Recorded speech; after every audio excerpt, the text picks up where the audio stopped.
बताया था species area relationship, किसने दिया था बताओ?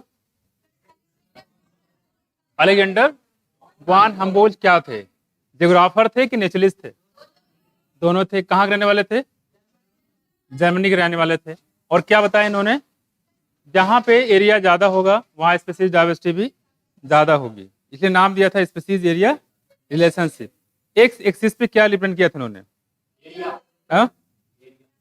एरिया ना। वाई एक्सिस पे स्पीसीज डाइवर्सिटी, है ना। और इसके लिए उन्होंने लॉग लॉग स्केल पे जो स्केल आते वो ग्राफ आता है, कैसा आता है? लीनियर। और बिना लॉग स्केल पे रेक्टेंगुलर हाइपरबोला, है ना। और फॉर्मूला क्या बताया उन्होंने? रेक्टेंगुलर हाइपरबोला जो होता है एस इक्वल सी ए की पावर जेड, क्या है यहाँ पे? Regression coefficient. इसकी वैल्यू हर टैक्सॉन वाइज बदलता रहता है कि सेम रहता है? सेम रहता है। ठीक है, क्या होता है? सेम रहता है। ठीक है, लेकिन यहाँ बताया था फ्रगीवोर के लिए कितनी बताई थी इसकी वैल्यू? 1.15 1.15, है ना। 1.15 बताया था। और क्या बताया था कि अगर मान लो ये कॉन्टिनेंट काफी बड़ा कर दिया जाए, ये था अगर कॉन्टिनेंट लिमिटेड होता बड़ा कर दिया जाए तो कितना हो जाएगा? 0.6 से 1.2 जाएगा, 0.6 से 1.2 हो जाएगा। नहीं, ये हम लोगों ने इसके बारे में पढ़ा था। दूसरी बात हमने बताया था अमेजन रॉन फॉरेस्ट में, वहां पे इनमें इन्वर्टिब्रेट की स्पीसीज बताई थी, कितनी? 1,25,000। ठीक है, प्लांट कितनी थी? 40,000। ठीक है, बर्ड की कितनी थी? 1300 था।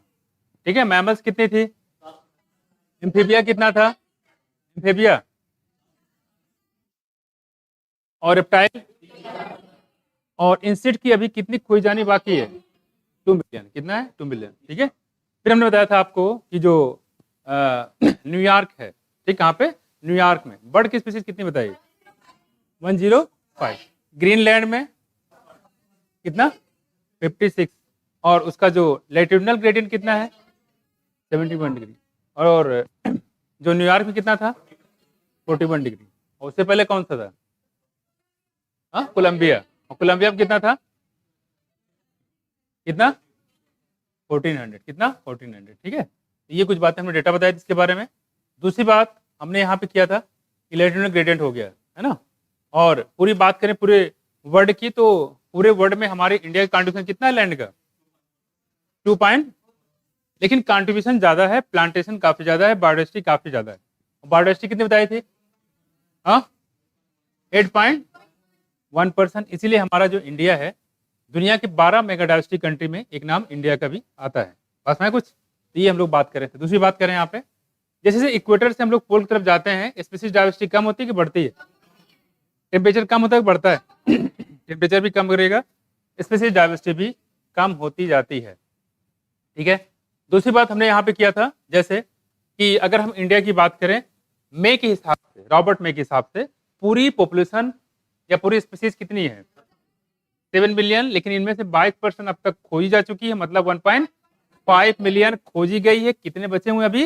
5.5 मिलियन अभी, यानी 78% अभी खोजी जानी बाकी है। ठीक है, ये हम लोग थोड़ा सा ध्यान रखिएगा। और बात करें इंडिया की, तो इंडिया में कितनी स्पीसीज प्लांट की बताओ?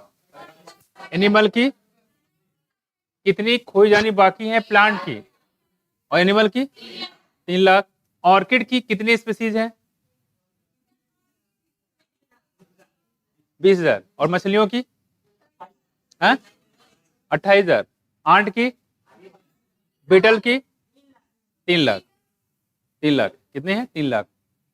जो बायोडाइवर्सिटी टर्म है इसको पॉपुलराइज किसने किया था? Edward Wilson. जो डाइवर्सिटी 3 लेवल पाई जाती है, जेनेटिक, स्पेसिफिक और इकोलॉजिकल। बात करें यहाँ पे जेनेटिक की, जिसमें हमने क्या बताया था? रोल्फिया की ट्री जो होती है उसके अलग अलग एरिया में रहते हैं, उनके कंसंट्रेशन पोटेंसी में अंतर होता है। रोल्फिया के रूट से क्या निकालते हैं? पिसरपाइन निकालते हैं। मैंगो कितनी वैरायटी? राइस कितनी स्ट्रेन? 50,000। स्पीसीज लेवल डाइवर्सिटी बताया था हमने क्या? वेस्टर्न घाट में जो एम्फीबियन होता है ज्यादा होता है, किससे कंपेयर में? ईस्टर्न घाट के कंपेयर में। ठीक है, इकोलॉजिकल डाइवर्सिटी बताई थी। कहाँ पे इकोलॉजिकल डाइवर्सिटी कम होती है? नॉर्वे में। किससे कंपेयर में? ट्रॉपिकल और टेम्परेट कंट्री के कंपेयर में डाइवर्सिटी कम होती है, इसे खास तौर पे ध्यान रखिएगा, ये कुछ बात हमने बताती थी। ठीक, दूसरी बात, अगर हम बात करते हैं यहाँ पे जो कुछ यहाँ पे बायोडाइवर्सिटी के बारे में बताया गया था, जैसे फंजाई और एंजियोस्पर्म दोनों कैसी थी, सेम थी, लगभग फंजाई की सेम थी, लेकिन फंजाई की स्पीसीज किससे ज्यादा थी, एल्गी से और फिशेस से, एम्फीबिया से, रेप्टाइल से, मैमल से और बर्ड से। फॉर्म बताया ना, form, bird greater than form. ठीक है, तो ये ध्यान रखिएगा। हर सिक्स्थ जो स्पीसीज कौन सा है, वो इंसेक्ट है। कौन सा है, इंसेक्ट नहीं, सेवेंथ है। कौन सा, सेवेंथ, बिल्कुल सेवन जो है वो क्या है, इंसेक्ट है। ठीक है, पूरी सनलाइट का पार कितना परसेंट है, लेस देन 50%। ये देखो 7 में लिखा हुआ है, लेस देन 70%, 50%। और इस पार का कितना परसेंट पोर्शन यूज होता है, 2 से 10%। और पूरी सनलाइट कितना परसेंट। ठीक है, ये जो एनर्जी की ट्रांसफर होता है, ये थर्मोडायनेमिक्स फर्स्ट लॉ फॉलो करता है, सेकंड, दोनों का। फर्स्ट लॉ में क्या है, एनर्जी को ना तो खत्म कर सकते हैं, ना तो इसको क्रिएट कर सकते हैं एक फॉर्म दूसरे फॉर्म में। पहले कभी ये प्लांट हुआ करती तो अब डियर बन गई, डियर है तो अब शेर बन गया, तो एनर्जी क्या हो रहा है, ट्रांसफर हो रहा है। लेकिन 100% एनर्जी का ट्रांसफर नहीं होता है, कुछ परसेंट ट्रांसफर होते हैं, जो कि है 10%, 90% उसमें स्टोर होता है, इसको बोलते हैं 10% ला। और ये थर्मोडायनामिक्स कौन सा ला है, सेकेंड ला। इसका मतलब ये फर्स्ट ला को भी फॉलो करता है और सेकेंड ला को भी फॉलो करता है, इसको खासतौर पर ध्यान रखिएगा। ये डायवर्सिटी के बारे में हमने पूरी बात बता दी। ठीक, चलो इसके बाद पहले था हमारा इकोसिस्टम। टर्म इकोसिस्टम किसने दिया, एजी टेंसले। यहाँ क्या बताया, IMCO, क्या IMCO, दिस इज इनवर्टिब्रेट। आई मतलब इंसेक्ट, मोलस्का, क्रस्टेशियन और अदर एनिमल ग्रुप आता है। झींगा मछली है, झींगा मछली वो किसमें आता है, क्रस्टेशियम। किसमें आता है, क्रस्टेशियम, इसको हम, ठीक है, इसको हम प्राण बोलते हैं। बाकी बताया था वर्टिब्रेट में, वर्टिब्रेट में 50% हमारा फिश है, क्या 50% फिश है। ये तो मैंने बताया था, जो फिश की वैल्यू, फिश ने फिश बताया था ना, इसकी वैल्यू एम्फीबिया, रेप्टाइल, बर्ड्स और मैमल को मिला लिया जाए तो इससे क्या हो जाएगा, बराबर। तो ऐसे भी पूछ सकता है, तो number of fishes species is equal to mammal plus bird plus reptile plus amphibia. सही है, नोट कर लो इसको, कहीं नोट कर लो, ऐसे आ सकता है, क्योंकि इन तीनों को मिला के, चारों को, फिशेस की स्पीसीज बनती है। ठीक है, किसको किसको, एम्फीबिया, रेप्टाइल, बर्ड्स और मैमल। ये नोट कर लो, ऐसे पूछ सकता है कि फिशेस की वैल्यू किसके बराबर होगा। तो मैमल्स के, बर्ड्स के, रेप्टाइल के, एम्फीबिया के स्पीसीज मिला लोगे तो किसके बराबर होगा, फिशेस, क्योंकि 50% में डिवाइड किया गया। एग्जैक्ट है, आई होप। नहीं, लाइन थोड़ा तिरछी है ना, थोड़ी सी, उसको आप अप्रोक्सीमेटली इक्वल कर सकते हो, अप्रोक्सीमेटली, है ना, अप्रोक्सीमेटली इक्वल कर सकते हो। हाँ हाँ बिल्कुल, ठीक है। तो ये कुछ बात हम लोग करते हैं। ठीक है, इकोसिस्टम में हमने बताया था यहाँ पे कि इसमें कुछ बताया था, एक कंपोनेंट बताया था। कितने कंपोनेंट बताया था हमने, 4। पहला बताया था, दूसरा, तीसरा और चौथा न्यूट्रिएंट साइक्लिंग। प्रोडक्टिविटी में बताया था कि जो प्रोडक्शन होता है उसको मेजर करते हैं किस यूनिट में, ग्राम पर मीटर स्क्वायर या किलो कैलोरी पर मीटर स्क्वायर। और अगर इसको रेट में निकालें तो पर ईयर में 100 मल्टीप्लाई कर देंगे तो निकल के आ जाएगा। ठीक है, चलो बताओ पूरा एनपीपी कितना है, कितना है पूरा, 170 बिलियन। इसमें कंट्रीब्यूशन कहाँ ज्यादा है, ओशन में कि लैंड पे, लैंड पे जगह कम लेकिन प्रोडक्टिविटी ज्यादा, ओशन में एरिया ज्यादा लेकिन प्रोडक्टिविटी कम। ठीक है, और एनपीपी बताया था, इसके अलावा हमने जीएनपी बताया था, कितना होता है बताओ। ऐसा इतना धीरे बोलना कि हम सुन ना पाए, बोलो। हाँ, 18 ट्रिलियन यूएस डॉलर। और पूरा जो ग्लोबल कॉन्स्टिट्यूशन के हिसाब से पूरी जो इकोनॉमी 33, अच्छा ठीक है, 33 ट्रिलियन यूएस डॉलर में कितना परसेंट होता है जो सॉइल फॉर्मेशन में खर्च होता है, 50%। और कितना परसेंट होता है जो रिक्रिएशन में खर्च होता है, हाँ 6%, लेस देन 10%। ठीक है, इससे कितने परसेंट है जो क्लाइमेट रेगुलेशन में यूज होता है, 6%। हैबिटेट फॉर्मेशन में 6%। ठीक है, जो कोड बताया तो थोड़ा सा ध्यान रखिएगा। ठीक है, जीएनपी याद रखिएगा, एनपीपी याद रखिएगा, जीपीपी याद रखिएगा, आर याद रखिएगा। ठीक है, और पार बहुत इंपॉर्टेंट है। कौन सा पिरामिड ऐसा है जो कभी उल्टा नहीं हो सकता, कौन सा पिरामिड ऐसा जो अपराइट होता है हमेशा, कौन सा पिरामिड ऐसा है जो प्लेंटन फाइटोप्लैंटन में इन्वर्टेड होता है। ठीक है, और एक प्लांट है उस पर इंसेक्ट है, वो कैसा बनेगा, स्पिंडल शेप। कैसे हो जाएगा? स्पिंडल शेप होता है। ठीक है, बताया था इकोलॉजिकल जो पिरामिड बनते हैं उसमें दो प्रॉब्लम थी। पहला, सैप्रोफाइट किसमें रखा नहीं गया, तो दूसरा क्या था, एक ऑर्गेनिज्म एक से ज्यादा स्पीसीज में लेवल पे रह सकता है। टॉप कॉर्निवोर में किसको रखा था? मैन और लायन को। और प्रोड्यूसर कौन होते हैं? प्लांट और phytoplankton. Succession the characteristic of community. क्या बोलेगे? कम्युनिटी। और सक्सेशन बताया था किसने टाइप के? दो, प्राइमरी और कौन सा फास्ट, कौन सा स्लो? प्राइमरी। चाहे करें कि यहाँ पे चाहे वो हाइड्रोफिटिक हो चाहे जीरोफिटिक हो, हमेशा एक बीच की कंडीशन आती है, बोलते हैं मैजिक होता है। इनिशियल हमेशा बोलते हैं पायनियर, और जहां पे खत्म हो जाता है उसको क्लाइमेक्स। क्लाइमेक्स कम्युनिटी हाइड्रोफाइट हो चाहे लैंड हो, हमेशा क्या होंगे? लेकिन शुरुआत अगर बात करें हाइड्रोफाइट में होंगे फाइटोप्लैंक्टन, जबकि लैंड पे कौन होते हैं? लाइकेन। ठीक है, कौन होते हैं? लाइकेन। ठीक है, ये थोड़ा सा ध्यान रखिए इकोसिस्टम में। ठीक है, डेट्रीवोर कौन कौन बताया था आपको? फोटोसिंथेसिस से कितना कार्बन बनता है? 4 × 10 पावर AD, 4 × 10 पावर 13 kg। एक बताया था जो न्यूट्रिएंट साइक्लिंग होता है, इसका नाम बताया था, बताओ क्या? बायोजियो, बायोजियोलॉजिकल के बायोजियोकेमिकल? बायोजियो। सेकेंडरी ट्रीटमेंट को क्या बोलते हैं? Biological treatment. कन्फ्यूजन आ गए? बायोजियो, बायोजियो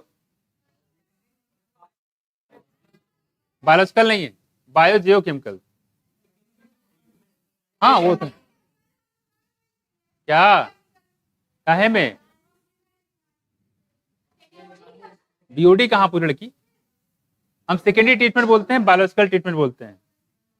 सेकेंडरी ट्रीटमेंट को बायोलॉजिकल ट्रीटमेंट करते हैं। हमने बताया था न्यूट्रिएंट साइक्लिंग होता है, उसको क्या बोलते हैं? बायोजियो केमिकल साइकिल, ये बता रहे हैं पास में। और जो फास्फोरस का सोर्स होते हैं वो कौन होते हैं? हाँ, कौन से? रॉक्स होते हैं। और कार्बन का रिजर्वायर कौन है? एटमॉस्फेयर। एटमॉस्फेयर कौन होता है? एटमॉस्फेयर। और साथ में ओशन में कितना परसेंट कंट्रीब्यूशन है? हाँ, 70% है। और हमारे बॉडी जो ऑर्गेनिज्म होता है उसका कितना परसेंट कार्बन होता है? 49। वेरी गुड, क्या बात, नहले मार दिया सिखाने। आप तो मैन ऑफ द मैच ले जाएगी। कौन सिखा? आवाज अगला बताओ। ट्राइकोडर्मा क्लास बताओ। एविसेस का बताओ। मशरूम का कौन सा? ठीक है, म्यूकर का, राइजोपस का, ईस्ट का, ठीक है, पोलिट्राइकम का। स्टेटिन किसके लिए दी जाती है? हाँ, कोलेस्ट्रॉल लोअरिंग एजेंट है। कहां से निकालते हैं स्टेटिन? Molluscs purpureus. कहां से? अलेक्जेंडर अगेजिस किसको बोलते हैं? यूलुसरी बालिस कौन है? डार्विन ऑफ 20th सेंचुरी कौन है? क्रॉप कैफेटेरिया कॉन्सेप्ट किसने दिया? Crop scheduling. क्या बात है। ठीक है, और father of Indian green revolution, father of world green, पूरे वर्ल्ड के कौन है? नॉर्मल। कौन सी वैरायटी वीट पे काम किया था इन्होंने दोनों ने मिलकर? Mexican variety. कौन सी? मैक्सिकन। IR8 किसकी वैरायटी है? जया और रत्ना किसकी है? एटलस किसकी है? HD 1553 किसकी है? हाँ, P 1542 किसकी है? आ गए गुरु। हिमगिरी किसकी है? पूसा सदाबहार किसकी है? क्या बात, मानना पड़ेगा। पूसा गौरव किसकी है? मैरीन फिशेस इडिबल में बताओ कौन कौन?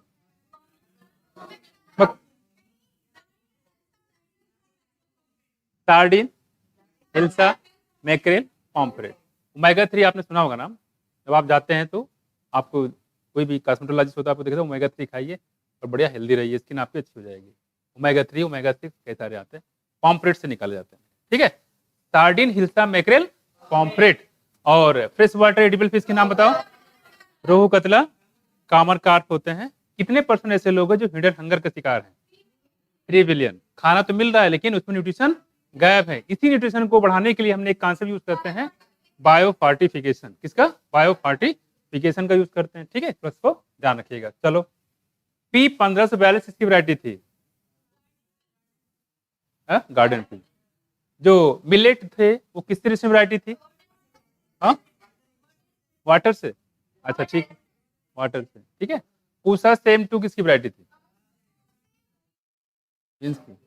प्रभानी क्रांति? ओकरा बीन किस तरह से वैरायटी है? हाँ, लो मजाक बोल। एनारोबिक स्लश डाइजेस्टर में कौन कौन सी गैस बनती है? हैं? कौन सा? मीथेन और CO2 और H2S, hydrogen sulphide. Lady bird, lady bird नाम तो सुना ही होगा। एफिड से छुटकारा दिलाता है, एफिड को दौड़ के मार देती है, कौन? Lady bird. Dragon fly, mosquito से, ठीक है। MPV नाम तो सुना होगा, NPV, पॉलीहेड्रोवायरस। खास बात क्या है, इसके फायदे बताओ।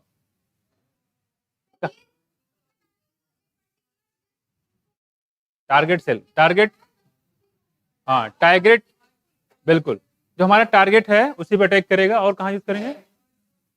इकोलॉजिकल सेंसिटिविटी, खासकर कोई स्पीसीज जो हमें बचाना है, हम नहीं चाहते कि उसकी डेथ हो जाए, तो ठीक है, तो हमें उसको बचाने इसका यूज करेंगे, क्योंकि ये टारगेट स्पेसिफिक होता है, उसको कोई नुकसान नहीं पहुंचाएगा, ठीक है। तो ये थोड़ा सा हम लोग बात करे थे यहाँ पे इसकी, ठीक है। चलो, और कौन सा चैप्टर बताया था हमने?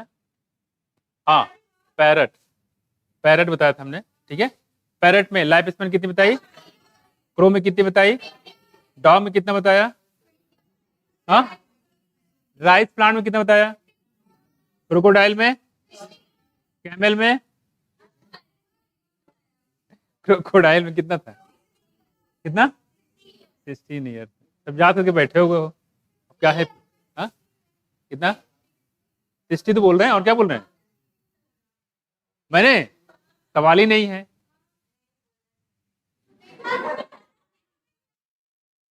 मान गए लड़की आकांक्षा, दोस्त दोस्त नारा, देखो इधर, क्या बात है। मतलब अब क्या बचा बताओ? फैमिली प्लानिंग पे आ जाते हैं। फिर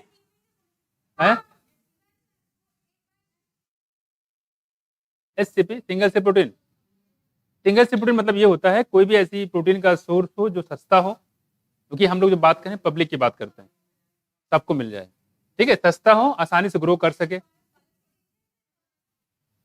हाँ हाँ, तो उसी में आता है, सिंगल से प्रोटीन उसी एग्जाम्पल है, पार्ट है, ये बायोफोर्टिफिकेशन का ही पार्ट है। SCP, सिंगल सेल प्रोटीन, उसी का पार्ट होता है। चीजें जब सस्ती होगी तो सबके उसमें होगा, अदरवाइज सबको प्रोटीन तो मिल ही रहा है, जो अमीर लोग तो प्रोटीन तो मिल ही रहा है।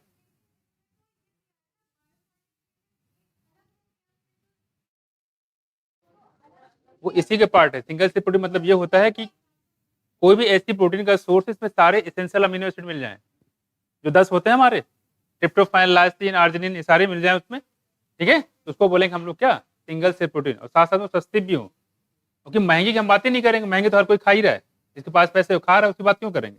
हम बात उसी करेंगे, आम आदमी की बात करेंगे, ठीक है। थोड़ा सा ध्यान रखिएगा। चलो डिजीज कर लेते हैं, हाँ ठीक है, सही करो। एंटमीबा हिस्टोरेट का, ठीक है। एंटमीबा हिस्टोरेट का, इसका इन्फेक्शन कहाँ होता है? Large intestine, small intestine? कहाँ पे? लार्ज इंटेस्टाइन में होता है, ठीक है। और ये क्या होता है, बैक्टीरिया की वायरस? हाँ, प्रोटोजोआ होता है। क्या होता है? प्रोटोजोआ होता है, ठीक। निमोनिया सेवियर कंडीशन में क्या कंडीशन होती है? नेल्स कैसे हो जाते हैं? लिप्स और नेल्स कैसे होता है? ब्लू से ग्रे से ब्लू हो जाते हैं, कि ब्लू से पिंक हो जाते हैं? हाँ, ब्लू हो जाते हैं, ठीक है। निमोनिया में, अच्छा ठीक है, जो फ्लू होता है, फ्लू में इन्फेक्शन कहाँ नहीं होता है? कहाँ होता है ये बताओ। अच्छा, नेजल पैसेज में। रेस्पिरेटरी ट्रैक्ट कहाँ से चलोगी? सिर्फ नेजल पैसेज में है, लेकिन लंग्स, हाँ रेस्पिरेटरी ट्रैक्ट में हो जाएगा, लेकिन लंग्स में नहीं होता है। यहाँ तक हो जाएगा, अंदर तक जहाँ जाएगा, फेरिंक्स तक जाएगा, लेकिन लंग्स में इन्फेक्शन नहीं होता है, ठीक है। नेजल पैसेज में और रेस्पिरेटरी ट्रैक्ट में, लेकिन इन्फेक्शन कौन सा वायरस होता है? Rhino virus. कौन सा? राइनो वायरस होता है, हाँ, ठीक है। एक ऐसी प्रोटीन होती है, कॉमन कोल्ड को फ्लू बोलते हैं, कुराइजा बोले, जुकाम बोलते हैं, इसी बोलते हैं, ठीक। कुराइजा, जुकाम, फ्लू सब इसी को होते हैं, ठीक है, ठीक है। चलो सबसे पहले एंटीबायोटिक्स जो बनाई गई थी कौन सी थी? अलेक्जेंडर फ्लेमिंग ने बनाया था। कौन से था? पेनिसिलियम था। ठीक है, और इसको किस लिए यूज किया गया? कहां पे यूज किया गया? सेकेंड वर्ल्ड वॉर में। और इसका पूरा इफेक्टिवनेस बताया था फ्लोरी और इन तीनों को मिला के अवार्ड दिया गया था। नोबेल प्राइज कब दिया गया? 1945। हाँ, सेकंड वर्ल्ड 1945 में। ठीक, कब दिया गया? 1945 में। 45 में 1945, आजादी 2 साल पहले। मैं कुछ कोई शक? आगे बढ़े जवानों, आगे बढ़े। तो गए क्या? स्ट्रेप्टोकाइनेस कहां से निकालते हैं? क्या काम है इसका? हॉस्पिटल में काफी इधर रखा हुआ इंजेक्शन, लेकिन क्या यूज ही नहीं, क्या फायदा उसको? क्या करोगे उसको ले जाकर? अरे यार क्या करोगे? जब एजेड होते हैं 45-50 साल होते हैं, उनको कभी ब्लड क्लॉट बन जाए उसके लिए देते हैं। ठीक है, तो हाँ, कहाँ से निकालते हैं इसको? क्लॉस बस्टर होता है, ब्लड में कहीं क्लॉट बन गया है तो हिमरेज हो गया है, तो उस केस में इसको दे सकते हैं। ठीक है, साइक्लोस्पोरिन ए, ट्राइकोडर्मा पॉलीफेरम किस लिए देते हैं? कहाँ देते हैं? जब ऑर्गन ट्रांसप्लांटेशन होता है तो ऑर्गन को रिजेक्ट कर दिया जाता है, उसके लिए जिम्मेदार कौन है? सीएमआई। क्या बोलेंगे? सीएमआई। माल्ट कितना % कवर करता है? 50% पूरे लिम्फाइड टिश्यू का। प्राइमरी लिम्फाइड टिश्यू कौन कौन थे? Thymus, bone marrow. Secondary lymphoid organ छोड़ के सब, छोड़ के सब बोलो। पियर पैसेट, टॉन्सिल, आगे बोलो। हाँ, बोलो बोलो। बता चुके, हो गया भाई, आगे बताओ। टॉन्सिल और बताओ। हाँ, स्प्लीन हो गया, और अपेंडिक्स होता है, और ठीक है, सही बता रही हो। बस लिम्फाइड टिश्यू हो गया, इतना ही है। ठीक है, चलो बताओ। अच्छा, इधर हिसारडेल किस प्रोसेस से बनाया गया था? Hisardale out crossing. ठीक है, म्यूल किस प्रोसेस बनाया गया था? Interspecific hybridization. MOET full form बताओ। Multiple evolution. कौन सा हार्मोन देते हैं? फिर देते हैं। अरे वाह, तुम लोग सब याद करके बैठे हुए, अब नहीं पूछेंगे। अदर जाओ, बस हो गया, बहुत। अरे किंगडम, चलो बताओ। एडियंटम का क्लास बताओ। कौन कौन आते हैं टेरोप्सिडा में? टेरिस, डायप्टेरिस और एडियंटम। ठीक है, इक्विसिटम किस में क्लास बताओ? हाँ, स्पिनोप्सिडा। कौन सा? स्पिनोप्सिडा, है ना।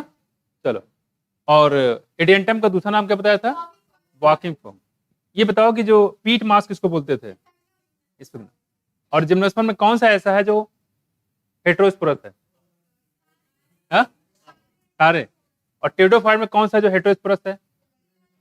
सिलेजेला और साल्विनिया। और पत्तियां कैसी होती हैं इसमें? 2 तरीके, और मैक्रोफिल, छोटी भी होती हैं और बड़ी। बड़ी बड़ी पत्तियां कहाँ पे, और छोटी छोटी पत्तियां कहाँ पे?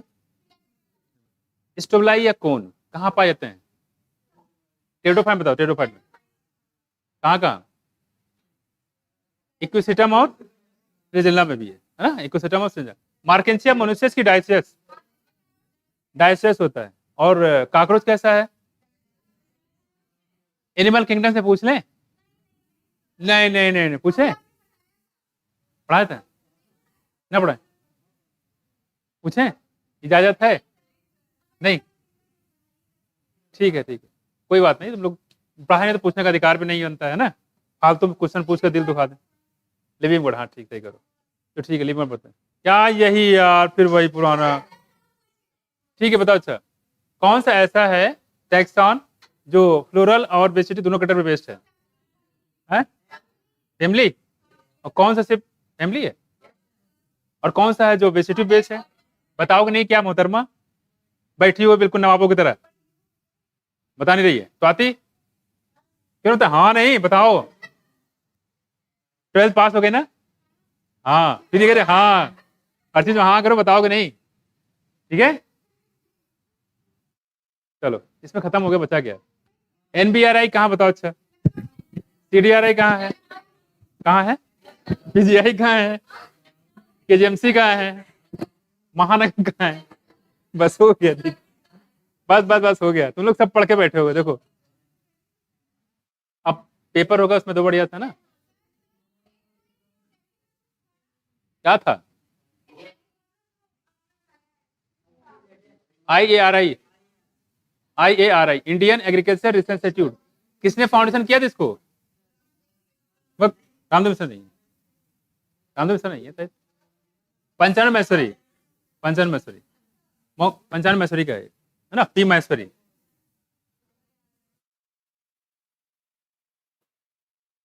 आ जाओ जवानी, इधर आ जाओ, आ जाओ। देखो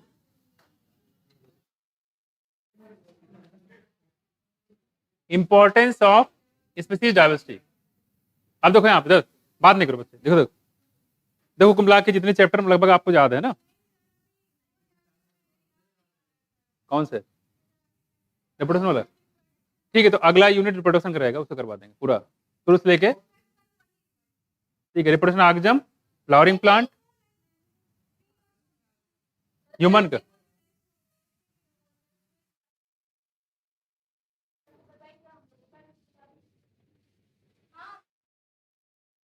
तुम लोग सब पढ़ के बैठे हो तो क्या बता तुम लोग।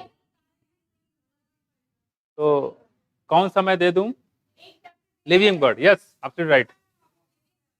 नहीं, लिविंग बर्ड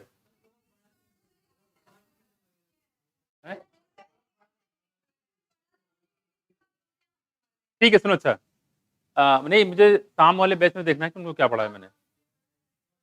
उनको हमने तक लिविंग वर्ड पढ़ाया पूरा, तो ऐसा करते हैं कि उनको हम दे दें 1200 क्लासिफिकेशन और लिविंग वर्ड, बस वही करो, ऐसे शुरू तो करो इसी से, एक कर दें, एक। ठीक है, सुनो सुनो, पहले करो आप लिविंग वर्ड, स्टार्ट तो करो इसमें, लिविंग वर्ड करो, इसमें परफॉर्मेंस करो, फिर अगला हम 1200 क्लासिफिकेशन दे देंगे।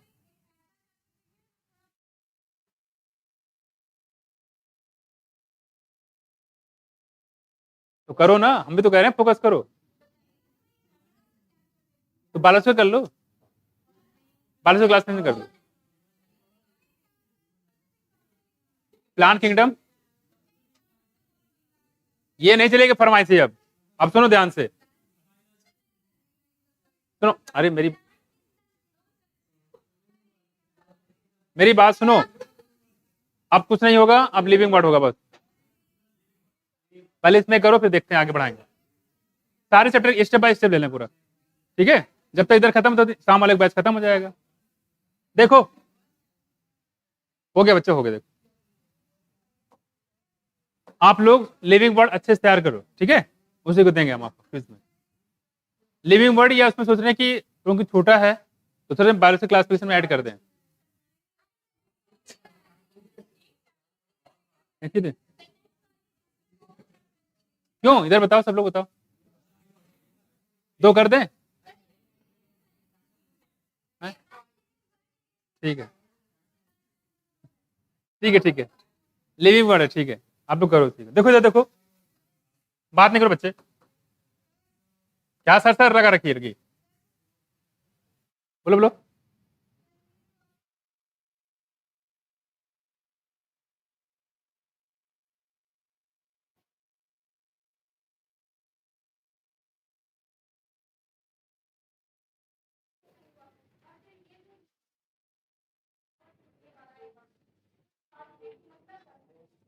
इसका मतलब ये कहना चाह रहा है कि जैसे पहले से तो ये काफी लंबे समय से यहाँ पे डिस्टर्बेंस नहीं किया किसी ने, एक तो ये वजह बताई है ना, और दूसरी बताया यहाँ पे कि जो सीजन वेरिएशन नहीं होता है, सीजन एक ही जैसा होता है ना, जहाँ कोई जाड़ा गर्मी बरसात ऐसा कुछ होता नहीं, एक जगह फिक्स रहता है, ठीक है।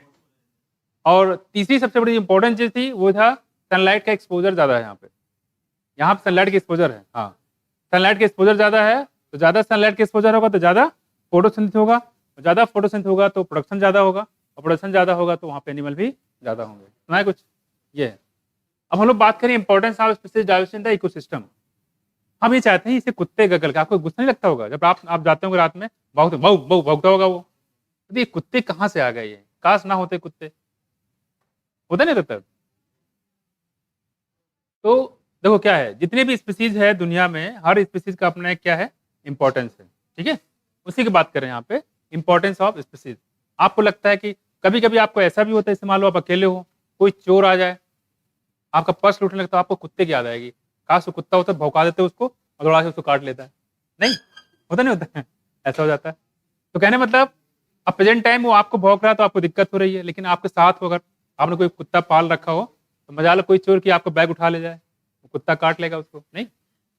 तो कहने हैं कि जितने भी स्पीसीज है उनका क्या है, अपना एक इंपॉर्टेंस है इकोसिस्टम में। देखो यहाँ जैसे कह रहे हैं कि importance of species in the ecosystem, तो कोई भी ऐसी स्पीसीज नहीं है जो बेकार की हो, किसी को ये लगे नहीं ये बेकार है, सांप बेकार है या बिच्छू बेकार है, सबके अपने इंपॉर्टेंस है। ठीक है, अभी आप देखोगे इसमें, does the number of species in a community really matter to the functioning of the ecosystem? This is question for which ecologists have not been able to give a definitive answer. For many decades, ecologists believe that communities with more species generally tend to be more stable. कह रहे कि ऐसी कोई भी community जिसमें species ज्यादा रहते हो, मोर स्पीसीज होंगे तो क्या होता है, मोर स्टेबल होगा। ज्यादा स्पीसीज ज्यादा स्टेबिलिटी, क्यों? क्योंकि स्पीसीज ज्यादा होंगे, अगर एक आध दो मर भी जाएंगे तो कोई फर्क नहीं पड़ना है। तो ज्यादा स्पीसीज रहेंगे, लेकिन मान लो 2-3 स्पीसीज है, उनमें से कोई नहीं पड़ गया, फर्क पड़ेगा। उसमें कुछ थोड़ा इसको ध्यान रखिए, ज्यादा स्पीसीज हैं तो वो ज्यादा स्टेबल होता है। ठीक, दूसरी बात करें, then those with less species, what easily stability for a biological community? Stability मतलब क्या है? क्या बच्चे हंसी बहुत आ रहे तुम्हें, दिखा दो फिजिशियन को, है ना, दिखाए, वरना हमारा क्लिनिक तो खुला ही हुआ है या पेशेंट बड़े बड़े लेके जाए, इसे पढ़ाने आते हैं, पेशेंट डाले जाते हैं हमारे यहाँ से, है ना, तो बड़ा हो जाएगा। खैर देखो, इसलिए हम नहीं बोलते, कभी अपना ऐड कभी नहीं करते। खैर देखो, a stable community should not be so too much variation. यानी कैसे पहचाने कि ये कम्युनिटी स्टेबल है? तो पहला चीज ये बताया गया कि जो स्टेबल कम्युनिटी होती है उसमें बहुत ज्यादा परिवर्तन नहीं होते हैं, वेरिएशन बहुत ज्यादा नहीं होते। खैर, इन productivity from year to year, तो कह रहे हैं प्रोडक्शन में प्राइमरी कम्युनिटी जो स्टेबल कम्युनिटी होती है उसमें कोई वेरिएशन नहीं होता है, बदलाव ज्यादा नहीं होते। It must be either resistance और रेजिलियंट टू ओकेजनल डिस्टर्बेंस। यहाँ पे दिया हुआ है आइदर रेजिस्टेंस, मतलब जो भी अगर कोई कंडीशन आती है, ऐसी कोई विपदा आती है या कोई मुश्किलें आती हैं, दिक्कतें आती है, तो क्या करेगा, उसका ये अपोज करेगा। या रेजिलियंट, रेजिलियंट मतलब होता है लचीलापन, है ना। लचीलापन मतलब ये होता है, जैसे मान लो आप कहीं जा रहे हो, सपोज दैट आप अपने दोस्त के यहाँ जा रहे हो, अपनी मौसी के यहाँ जा रहे हो, ठीक है, बहुत आप डॉक्टर बन गए और जा रहे हो बड़ी मस्ती में, जाते हैं यार आज मौसी के यहाँ मजा आएगा, नहीं मौसी काफ़ी परेशान थी, मेरा हो जाए मेरा हो जाए, आप जा रहे हो, बगल में कोई लड़का मिल गया, ठीक है, और वो डिस्टर्ब करने लगा, ठीक, मारने पीटने लगा आपको, लड़ाई करने लगा, झगड़ा करने लगा। वो यही कहते कि तुम मेरे रोड से क्यों जा रहे हो, इस रोड से मत जाओ, उस रोड से जाओ, ये रोड मेरे बाप ने बनवाई है। अब बोलो, हद हो गई, मतलब जबरदस्ती लड़ाई शुरू कर देगा। तो आप यार छोड़ो, क्यों मूड खराब कर रहे हो इसको, नहीं, तो आप क्या करोगे वहाँ पे, क्योंकि आप अपना मूड डिस्टर्ब कर लोगे, क्योंकि अच्छा खासा आपको प्रोग्राम बना हुआ है जाने मौसी के यहाँ जाने का, और पता लगा वो डिस्टर्ब कर रहा है, तो क्या होगा, इसमें बोलेंगे रेजिलियंट, मतलब आपने लचीलापन दिखा दिया, अपना जो है बिहेवियर थोड़ा चेंज कर लिया। अगर अदरवाइज आप भी बढ़ जाइए उसमें कि अच्छा तेरी हिम्मत, लड़ाई झगड़ा शुरू हो गया, फिर वहाँ मौसी का, अरे मौसी क्या बताएं, ये रास्ते में एक लड़का मिल गया था, लड़ाई झगड़ा शुरू कर दिया, पूरा मूड खराब कर दिया। देखो यहाँ पे होता नहीं होता, तो ऐसे चीजें होती है। तो क्या होता है, आप अपने आप को, कई जगह ऐसी होती है, खासकर एग्जाम के समय, एग्जाम से जब घर से बाहर निकलिए तो कभी किसी से लड़िए भिड़िए नहीं, चुपचाप आप अपना रखिए, ठीक है। मान लो गाड़ी से जा रहे हो या आप कहीं अपनी आपकी पर्सनल गाड़ी है, कहीं लड़ा भिड़ा दिए, ठीक, सॉरी बोल दो, हाथ जोड़ लो, साहब मेरे से गलती हो गई और अनजाने में हो गया, इसलिए हमें जानबूझ कर नहीं किया, छोड़ देगा। वैसे किसी तो अगर सॉरी बोलते तो उसमें उसकी खत्म हो जाता है। खैर, तो आप क्या करो, लड़ना भिड़ना नहीं है, क्योंकि आपका दिमाग डिस्टर्ब हो जाएगा और डिस्टर्बेंस ये चलेगी आपके एग्जाम सेंटर तक, तो एग्जाम तक ऐसा चीजें नहीं ले जानी। तो आप कभी भी सब चीज करिए, जिस दिन एग्जाम हो खासकर उस दिन तो आप सेंटर पहले पहुंच जाइए, और अगर नहीं पहुंचते तो अगर इस तरह की कोई दिक्कतें आती है, बीच में कोई ऐसी डिस्टर्बेंस आती है, तो उसको इग्नोर करो, ठीक है, उसको आप इग्नोर करना है। तो ये कहने मतलब है, कोई अगर दिक्कतें आती है तो या तो उसको हम अपोज कर देते हैं, वो कम्युनिटी जो होता है अपोज करती है, या उसको बच के निकल जाती है, ये कह सकते हो। कह रहे हैं टू अकेजनल डिस्टर्बेंस, नेचुरल मीन्स मतलब नेचुरल भी हो सकता है, भूकंप आ गया, तूफान आ गया, कोई सुनामी आ गया, उसकी बात करें तो कह रहे हैं नेचुरल भी हो सकता है, मैनमेड भी हो सकता है, मैनमेड मतलब जैसे कि लड़ाई दंगा शुरू हो जाए मान लो, बस ना, तो उस केस के भी कह सकते हैं तो मैनमेड हो गया। And it must also be resistant to invasion by alien species. दूसरी बात कह रहे हैं कि मान लो कोई ऐसा कोई एरिया, जैसे मान लो यहाँ पे है, यहाँ पे कोई मान लो कोई ऐसा जानवर डाल दिया गया जैसे कि क्या नाम लोग, क्या है सिंबल, क्या बोलते हैं जानवर का सिंबल है, हाँ ड्रैगन, हाँ वो ड्रैगन डाल दो सबको मार रहा है, वो जहाँ जा रहा है सबको आग उगल रहा है और सबको मार रहा है। पहली बात तो ड्रैगन जो है ये काल्पनिक है, इमेजिनरी है, उन लोग को कुछ मिला नहीं, तो वो सब कुछ सारे जानवर को मार रहा है, जो आदमी उसको भी खा जा रहा है। तो क्या कह रहे हैं यहाँ पे देखो, कह रहे हैं कि रेजिस्टेंट इन्वेजली बाय एलियन स्पीसीज, वो बाहर से आया है और यहाँ पे लोगों को, जानवर को, सबको मार रहा है लगातार, है ना। तो ये भी चीज तो कह रहे हैं कि उससे भी रेजिस्टेंस होना चाहिए, उस कम्युनिटी को कोई फर्क नहीं पड़ना चाहिए। तो पहली चीज अगर ये पूछा गया है कि जो जहाँ स्पीसीज ज्यादा होगी वो स्टेबिलिटी ज्यादा होगी, और कह रहे हैं जो स्टेबिलिटी होगी तो उसके क्या क्या सिम्टम होंगे। तो पहली चीज कह रहे हैं कि जो स्टेबल कम्युनिटी होती है उसमें जो वेरिएशन बहुत ज्यादा नहीं होते हैं, बहुत ज्यादा बदलाव उसमें नहीं होती, जाड़ा गर्मी बरसात लगभग एक जैसे होता है। लेकिन अगर मान लो कोई प्रॉब्लम होती भी है तो उसको क्या कर लेता है, उसको अपोज कर देता है या उससे बच के निकल जाता है। तो ये हमारा है कौन सा, स्टेबिलिटी की पहला यहाँ पे डिफिनेशन। अब देखते हैं आगे।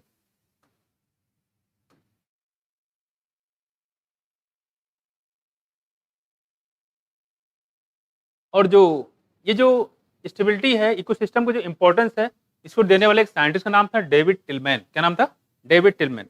एक मैक आर्थर के बारे में बताया होगा हमने, क्या नाम था, मैक आर्थर। क्या खास बात, उन्होंने क्या काम किया था, किस पे काम किया था बताओ, आयुष। रिसोर्स पासिंग, क्या था बताओ, किस पे काम किया था उन्होंने, बताओ आयुष, याद नहीं आ रहा है? आकांक्षा लड़की बता नहीं रही है, याद करियो क्या, अब पूरा बोलोगी, किस में बोलोगे बताओ, सगुन, सगुन 1 और सगुन 2 बोथ आर एक ही साथ बैठे हुए दोनों सगुन, माहौल को गर्म कर रही हैं। मशीरा, बताओ बच्चे, गॉबलेट, वॉबलर, इतनी देर बाद बोले वॉबलर, क्या है ये वॉबलर, है क्या बर्ड से क्या खास बताओ।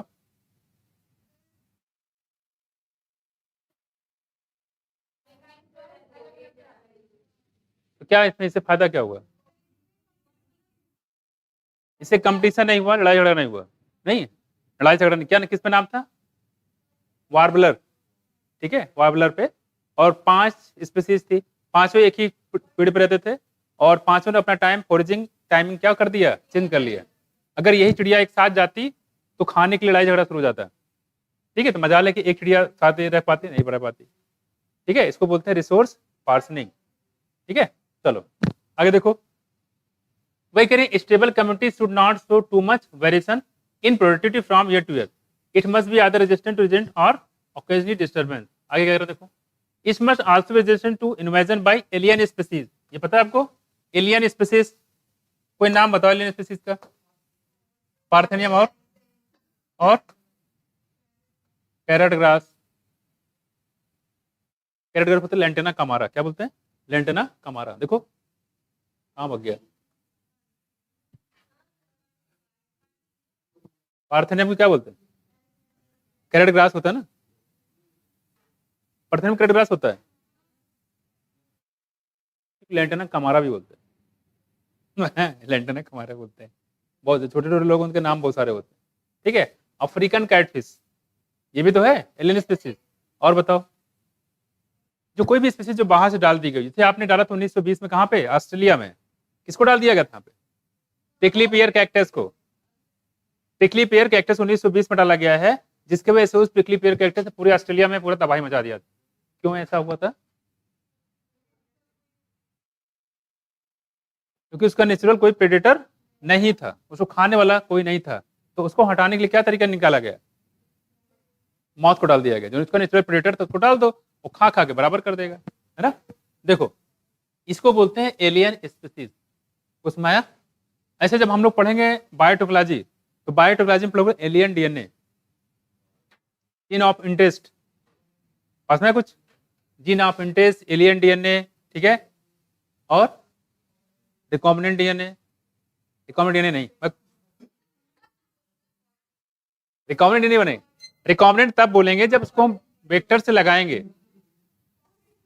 सुनो तो, हाँ foreign DNA, foreign DNA, alien DNA, gene of interest को जब हम वेक्टर से लगाएंगे दैट इज रिकॉम्बिनेंट डीएनए। अभी क्या हमने कहा, रिकॉम्बिनेंट मतलब कुछ ना कुछ नया उसमें जब लगाओ तब तो कुछ बनेगा, वो होगा रिकॉम्बिनेंट डीएनए। क्या हुआ है, तो मजा ले रही है उसको है? अब तो गई देखो, खैर ये होता है रिकॉम्बिनेंट डीएनए। मरी जा रही है इसमें, देखो देखो। तो एलियन स्पीसीज क्लियर हुआ। अभी आगे दिया गया और बहुत सारे, देखो can we do not know how this attribute are linked to species richness in a community, but David Tillman. तो अगर हम बात करें इंपॉर्टेंस ऑफ इकोसिस्टम के बारे में, किसने दिया, तो क्या बताओगे, डेविड टिलमैन ने। Long term ecosystem experiment using outdoor plot. What is outdoor plot? एक होता है लैब में स्टडी करना, एक होता है फील्ड में स्टडी करना। तालाब में कहीं बाहर निकल गए, जंगल में, वहां पे स्टडी करना, that is outdoor plot. Provide some tentative answer. Tillman found that plot with more species, कोई ऐसा प्लॉट हो, ठीक है, ये देखो मान लो स्पीसीज यहाँ पे ए है, यहाँ पे बी है, क्या कह रहे हैं, outdoor plot, plot with more species showed less year to year variation, total biomass. ठीक है, कहने मतलब ये है कि जिसमें स्पीसीज ज्यादा होता है, मोर species showed year less year to year वर्ष, मतलब यही है जिसे हमने पढ़ा था किसमें, अमेजन एंड फॉरेस्ट के बारे में। आपको बताया कि अमेजन एंड फॉरेस्ट में ठंडी, गर्मी, जाड़ा, बरसात ऐसा कुछ भी नहीं होता है, मौसम हमेशा एक ही जैसा होता है, कांस्टेंट बना रहता है। पास में कुछ, तो उसी के बारे में बात कर रहे हैं। तो कह रहे हैं कि मान लो ये है ऐसा जहाँ पे सीजनल वेरिएशन कम से कम होते हैं और स्पीसीज ज्यादा से ज्यादा है, इसकी स्टेबिलिटी भी ज्यादा होती है। बस में इससे कंपेयर में यहाँ मान लो दो ही स्पीसीज है, यहाँ पे वेरिएशन ज्यादा है, यहाँ वेरिएशन कम है। जहाँ वेरिएशन कम होंगे वहाँ स्पीसीज रिचनेस ज्यादा है, तो वेरिएशन यहाँ क्या हो गया, कम होता है। वेरिएशन किस चीज में, सीजन में, वेरिएशन यहाँ पे होता है लेस। आगे देखो, he also showed that in his experiment increased diversity contribute to higher productivity। जाहिर सी बात है, अगर डाइवर्सिटी ज्यादा होगी, ठीक है, तो प्रोडक्टिविटी भी क्या होगी, ज्यादा होगी। ज्यादा प्रोडक्टिविटी मतलब प्लांटेशन ज्यादा होंगे, प्रोडक्शन ज्यादा होगा, उसको खाने वाले एनिमल भी तो बढ़ेंगे, दोनों चीजें साथ साथ चलती है। एक लाइन ऊपर नोट कर लेंगे, importance of ecosystem was given by David Tillman, ऊपर लिखे ऊपर, ये एक बार पूछा गया था। इंपॉर्टेंस ऑफ इकोसिस्टम was given by David Tillman। David Tillman हो गया। तो ज्यादा एरिया होगा, इसका मतलब वेरिएशन वहां पे कम है। कुछ भी दिमाग में है, अमेजन रेन फॉरेस्ट को आप दिमाग में लाइएगा, आपका आंसर हमेशा सही होगा। ठीक है, चलो हो गया। Importance of ecosystem was given by David Tillman. Species diversity, sorry species diversity होगी ना, species diversity, importance of species diversity was given by David Tillman. Species diversity, एक अभी एक साइंटिस्ट और आएंगे इसमें, उनका नाम है पॉल एरलिख। ठीक है, उनका बहुत अच्छा एनालॉजी है और काफी कुछ इन्होंने काम किया था। फिर देखो, तो importance of species diversity given by इसमें डेविड टिलमैन। ठीक है, देखो आगे, although we may not understand completely how species richness contribute to well-being of an ecosystem, we know enough to realize that rich biodiversity is not only essential for ecosystem। कह रहे हैं सिर्फ biodiversity बहुत ज्यादा हो ये इकोसिस्टम के लिए जरूरी नहीं है, सिर्फ बायोडाइवर्सिटी ज्यादा हो सकता है बायोडाइवर्सिटी बहुत ज्यादा हो और उसमें कोई बीमारियां फैली हो, तो कैसी है वो, बेकार हो गई। तो कह रहे हैं कि system health but imperative for the very survival of the human races on his planet। At a time when we losing species at a alarming pace, one might ask, does it really matter to us if few species become extinct? मतलब ये कहने मतलब है present time में species बहुत तेजी से घटते जा रहे हैं, बढ़ते जा रहे हैं। बस में कुछ, तो कह रहे हैं कि अगर ये स्पीसीज ऐसे से अगर एक्सटेंड होते रहे तो आगे आने वाले समय में बहुत सारे स्पीसीज एक्सटेंड हो जाएंगे। फिर अपने बच्चों को बताएंगे देखो ये बकरी है, उसका फोटो दिखाएंगे, ये बकरी का फोटो है और ये गाय भैंस ऐसे हुआ करते थे, अच्छा ऐसे हुआ करते थे, ऐसे बताना पड़ेगा कि सारे एक्सटेंट हो जाएंगे नहीं। खैर, तो कह रहे हैं स्पीसीज डाइवर्सिटी काफी ज्यादा इसमें खत्म होती जा रही है। दूसरी बात इसे यहाँ दिखाया गया है कि at a time when we are losing species at an alarming pace. Pace मतलब होता है रेस, ये रफ्तार, ये गति। One might ask, does it really matter to us if a few species extinct? कह रही क्या हम पे कोई इसका प्रभाव पड़ता है नहीं पड़ता है? कोई स्पीसीज एक्सटिंक्ट हो गई, तो हमसे क्या मतलब? पड़ता नहीं पड़ता है? पड़ता है, बिल्कुल पड़ता है। देखो कैसे पड़ता है अभी ये बताएंगे। How is our quality of life affected if say instead of 20,000 we have only 15,000 species of ant on earth. कह रहे अगर 20,000 की जगह 15,000 स्पीसीज हो किसकी, चींटियों की, तो इससे क्या फर्क पड़ेगा, हमारी क्वालिटी ऑफ लाइफ पे क्या फर्क पड़ेगा? तो 20,000 थी, अब कितनी हो गई, 15,000 हो गई। तो फायदा ये है कि इससे हमें क्या फायदा बताओ, कोई एक फायदा बताओ, डायरेक्टली या इनडायरेक्टली कोई बता सकते हो, बोलो कैसा नुकसान?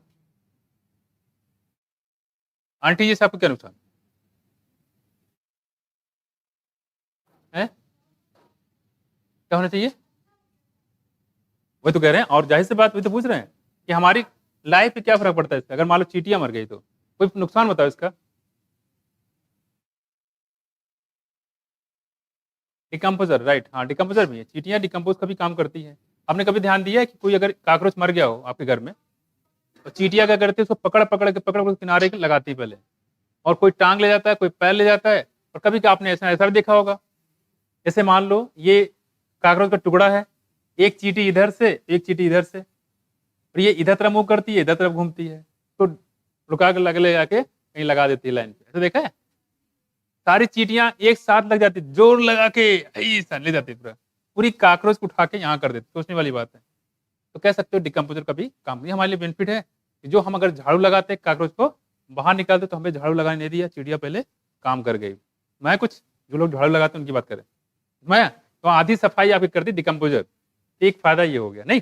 देखो खैर और भी फायदे हैं इसमें, देखो there are no direct answer to such naive answer. कह रही इसका कोई डायरेक्ट आंसर नहीं है, कह रहे कि question but we can develop a proper prospective through an analogy.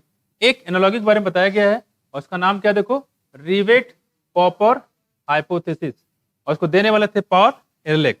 ठीक है, तो मैं थोड़ा सा बता दूं इसको।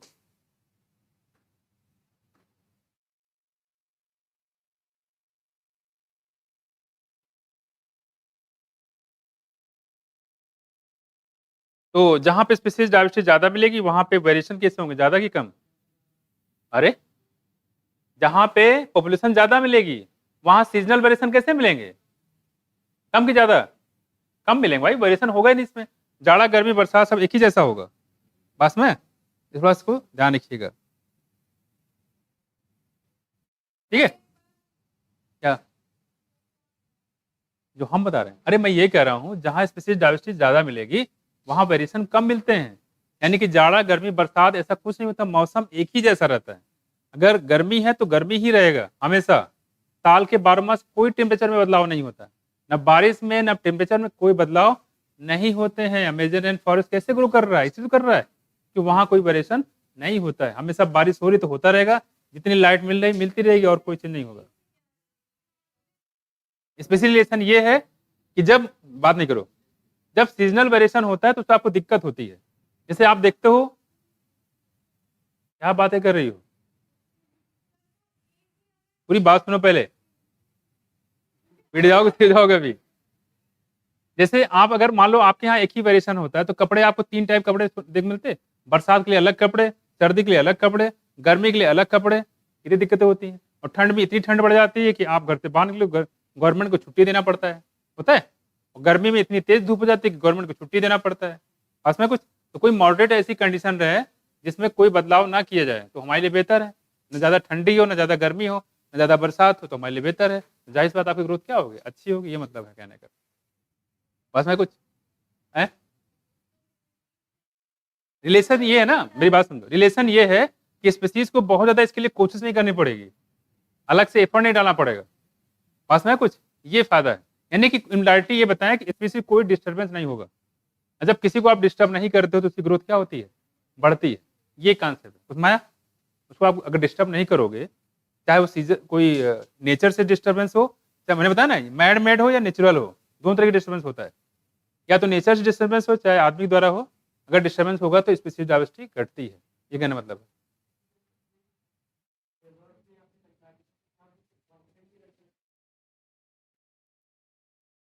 अब सुनो, तुमने जैसे बात किया ना, इधर बात नहीं करोगे, वो ड्रास्टिक कंडीशन बच्चे, वो ड्रास्टिक कंडीशन है, धूप बहुत तेज है, नॉर्मल सर्वाइवल रेट पॉसिबल ही नहीं वहां पे।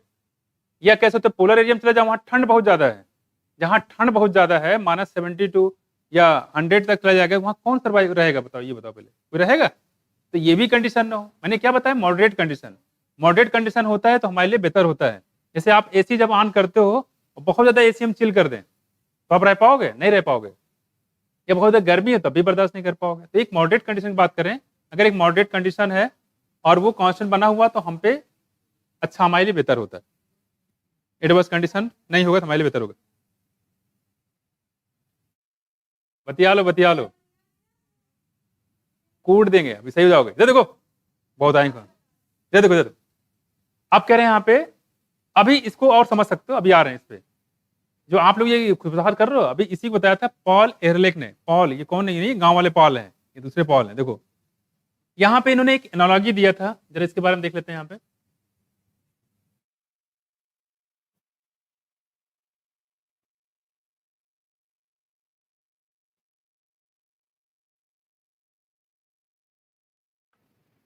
देखो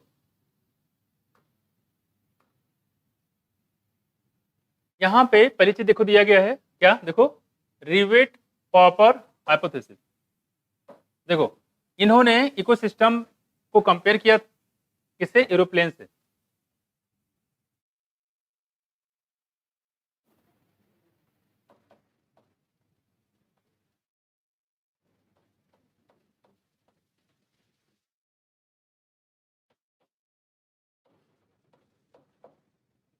आपको आंसर इससे मिल जाएगा, ठीक है। देखो इसको अगर हम बोले, इसको बोलते हैं रिवेट, मतलब होता है कील, पॉपर मतलब उखाड़ना,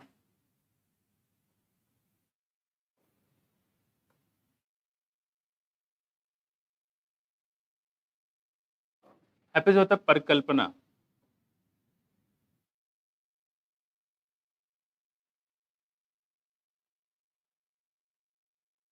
कील उखाड़ने की परिकल्पना, उससे कंपेयर किया गया था, ठीक है। देखो रिवेट, उसको देने वाले कौन से, देखो पॉल एहरलेख। क्या बोलेंगे इसको, कहां भाग गए?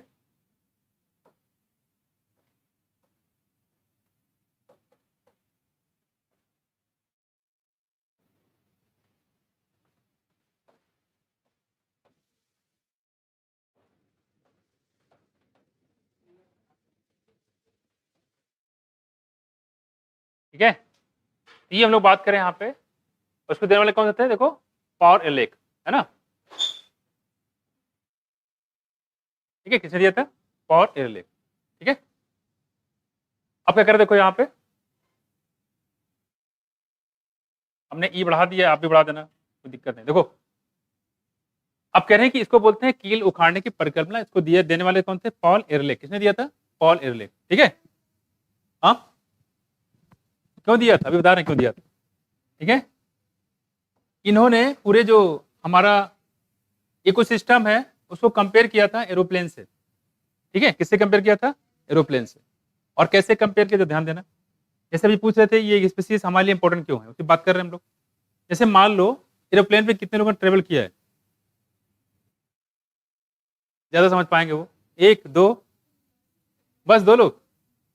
चलो एरोप्लेन को बस से कंपेयर कर लो, बस पे कितने लोग ट्रेवल किया है, हमने किया है। ट्रेन पे सब लोगों ने किया होगा, ठीक है। कभी आपने जस्ट किया है, जब आप बस पे जाते हो, जब आप सीटें पीछे बैठे रहते हो तो उसमें कील अगर हल्की से निकली हुई है तो आप उसको अंदर करते हो, निकालते हो, हैं, निकालते हो ना, और निकाल के जेब में डाल लेते हो, है ना। जरा सोचो ये देखो असलियत सामने आ गई। उसके बाद जब एक कील निकला रहेगा फिर मन करे दूसरा भी निकाले, तो सोचो जो आगे सीट पे बैठा हुआ है, पीछे की सारी कीलें निकाल लो, और नीचे जहां बस में लगा है, जो बस में लगा हुआ, एक तो बेस पे होता है, एक जो सीट होती है उसमें कील लगे रहते हैं, जिससे कवर होता है ना पूरी, वो लगे होते हैं, ठीक है, सोखते हुए लगे रहते हैं। और एक जहां पे बस के नीचे लगा हुआ मोटा वाला कील, उसको रिंच लेके जाकर नीचे से खोल लो। खासकर सामने बड़ी बड़ी आंटी बैठी हूँ वहां पे, मोटी, क्या होगा, क्या होगा, है जैसे ही ब्रेक लगाएगा उससे वो बाहर गिरेगी कुर्सी के साथ, कुर्सी लेके बाहर गिरेंगी। ठीक है, हम एरोप्लेन की बात करें। एरोप्लेन में खैर हालांकि ऐसा कुछ सिस्टम होता नहीं है कि आप उसमें कील तो पहली बात दिखेगा नहीं, बट पता नहीं इनका कोई स्पेशल एरोप्लेन होगा। खैर देखो, दूसरी बात क्या है, देखो जैसे एरोप्लेन की बात करते हैं तो ये कह रहे हैं कि जब एरोप्लेन में बहुत सारे यात्री बैठे हुए हैं और एक यात्री जाता है तो एक कील निकाल लेता है। इसको कंपेयर करो इकोसिस्टम से कि इकोसिस्टम में क्या हुआ, एक स्पीसीज के एक्सटेंट हो गया, एक स्पीसीज की डेथ हो गई, खत्म हो गया। इकोसिस्टम से एक स्पीसीज खत्म हो गया, इसको कंपेयर किया गया कि एरोप्लेन में एक आपने उसका पेंच निकाल लिया। अगर आप उसका एक पेंच निकाल लोगे तो धीरे धीरे क्या होगा, फ्लाइट कमजोर होगी नहीं होगी, वो फ्लाइट कमजोर हो जाएगी। फिर आपने दूसरा निकाला, इसका मतलब दूसरी स्पीसीज एक्सटेंट हो गई। तीसरा निकाला, फिर अलग स्पीसीज, जैसे जैसे आप उसकी कील निकालते जा रहे हो, इसका मतलब किसी इकोसिस्टम से स्पीसीज वो खत्म होती जा रही है, उसमें खत्म होती जा रही। तो धीरे धीरे क्या हो रहा है कि आपका जैसे प्लेन जो है ये कमजोर होता जा रहा है, वैसे इकोसिस्टम भी कमजोर होता जा रहा है। पास में कुछ, फिर आपने क्या किया, आपने क्या किया कि जो एरोप्लेन होता है उसके पंखे आपने निकाल लिए। एरोप्लेन उड़ रहा है, उसके आपने पंखे निकाले, उसके जो नट था उसको निकाल लिया आपने। ठीक है, इसका मतलब ये है कि आप किसी इकोसिस्टम, कोई बड़ा स्पीसीज है उसको आपने एक्सटेंड कर दिया है। इसको बोलते हैं की स्टोन स्पीसीज। जिस स्पीसीज का उस जंगल में बहुत बड़ा रोल होता है उसको आपने मार दिया, उसको स्पीसीज खत्म कर दिया। पास में कुछ, तो इसका मतलब अगर जैसे एरोप्लेन आपने निकाल लिया, उससे कील निकाल लिए, तो एरोप्लेन क्या होगा, क्रैश कर जाएगा, तुरंत गिरे फटाक से, तब निपट जाएंगे उसी में। वैसे इकोसिस्टम भी पूरा खत्म हो जाएगा। ये है इनका परिकल्पना। बात में आया कुछ, पास में नहीं आया, तो उसे इन्होंने एरोप्लेन से कंपेयर करके पूरा एनालॉग इन्होंने बताया था। अब आपको सिर्फ इसमें ये पूछ सकता है, पहला चीज तो ये कि रेवेट पॉपर हाइपोथेसिस दिया किसने था, तो क्या बताओगे, पॉल एरलिख। ठीक है, इसमें किसको किससे कंपेयर किया गया था, एरोप्लेन को इकोसिस्टम से कंपेयर किया गया था। इसके अलावा इसमें इकोसिस्टम में क्या लिया गया था और एरोप्लेन में क्या लिया गया था, उसके बारे में आपको यहाँ पे बता रहे हैं। ठीक है, देखो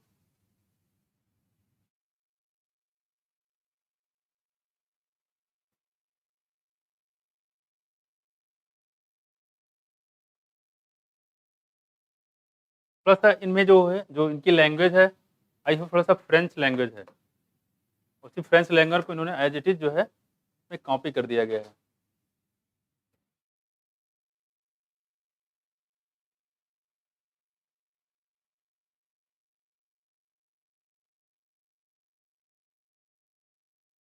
ठीक है, देखो देखो, यहाँ पे हम लेते हैं इकोसिस्टम।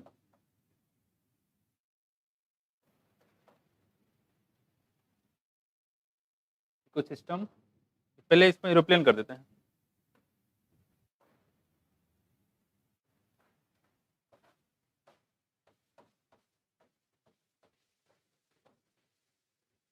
यहाँ पे कंपेयर किया गया है एरोप्लेन को, किससे किया गया है, इकोसिस्टम से। किससे किया गया है, इकोसिस्टम। देखो यहाँ पे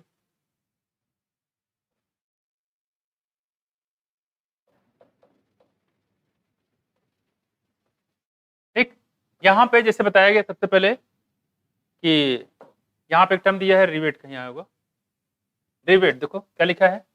तो इसका मतलब यहाँ पे एरोप्लेन में रिवेट लिखा जाएगा, यहाँ क्या होगा इकोसिस्टम में, स्पीसीज। अगर बोले rivet A popping a rivet, इसका मतलब होता है कि एक स्पीसीज को खत्म कर देना। पॉपिंग ए रिवेट मतलब वन स्पीसीज एक्सटेंट, मतलब एक स्पीसीज क्या हो गई, एक्सटेंट हो गई, गायब हो गई।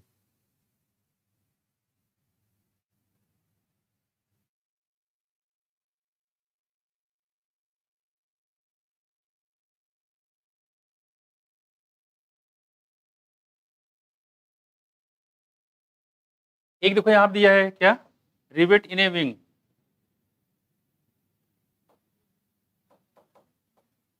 रिवेट इन देखो जो रिवेट होता है उसका मतलब कील होता है, क्या होता है? कील होता है। और अगर हम कील निकाल रहे हैं, लेकिन कहाँ निकाल रहे हैं?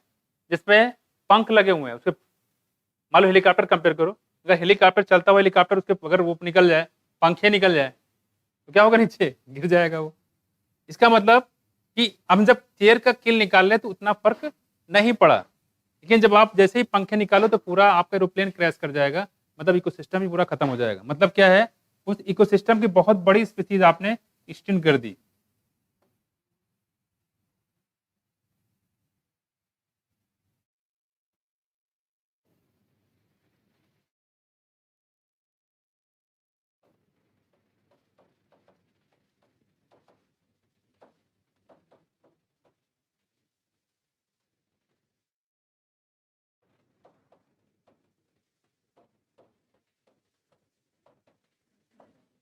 ठीक है, नोट कर लो, नोट कर लो।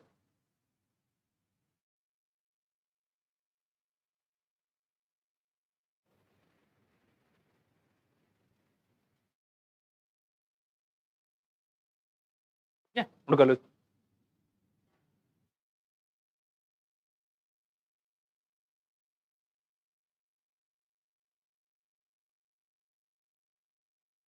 और कोई एरोप्लेन आसान अच्छे से उड़ रही है, फ्लाइट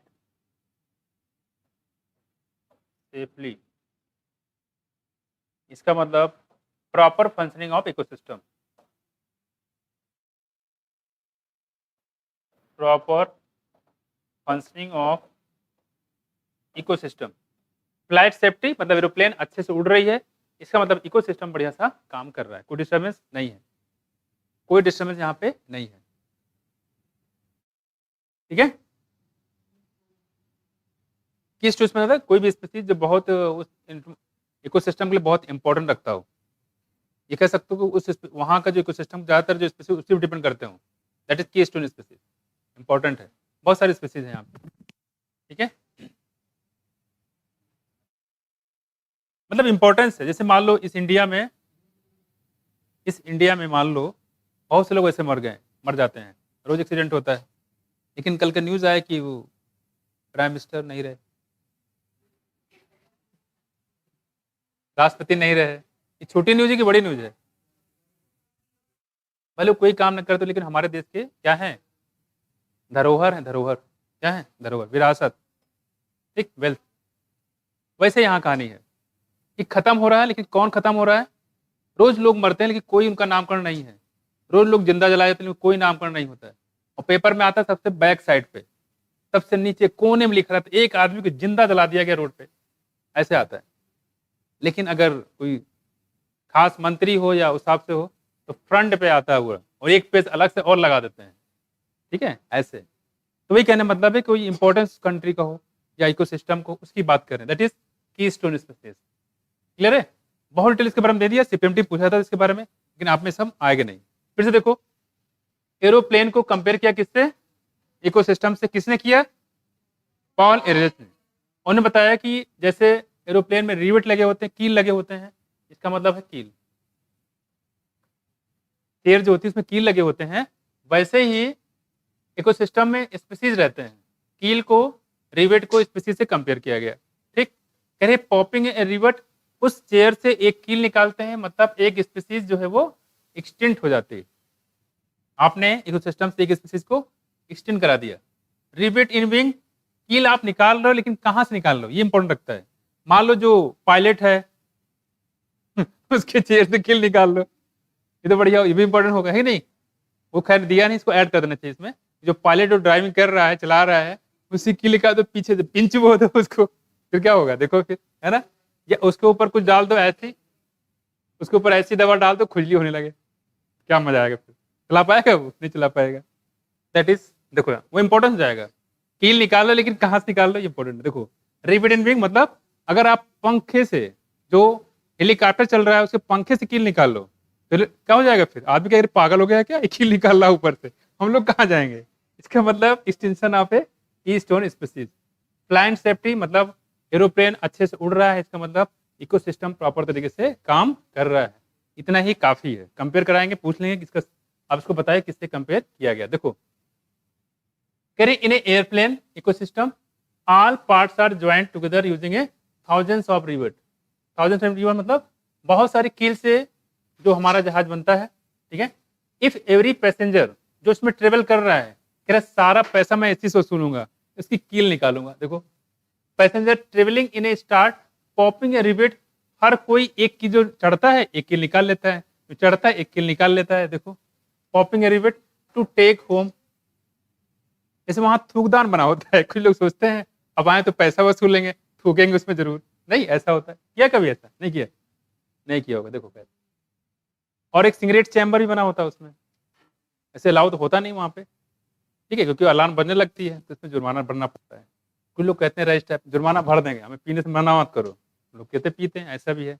एक केस देखा था हमने ऐसे, देखो वो पी रहा था, खुले से पीना शुरू कर दिया था, खुले जाके फिर अंदर समझा लगा हुआ जो भी फाइन लगा। खैर खैर कह रहे हैं यहाँ पे species become it may not affect flight safety.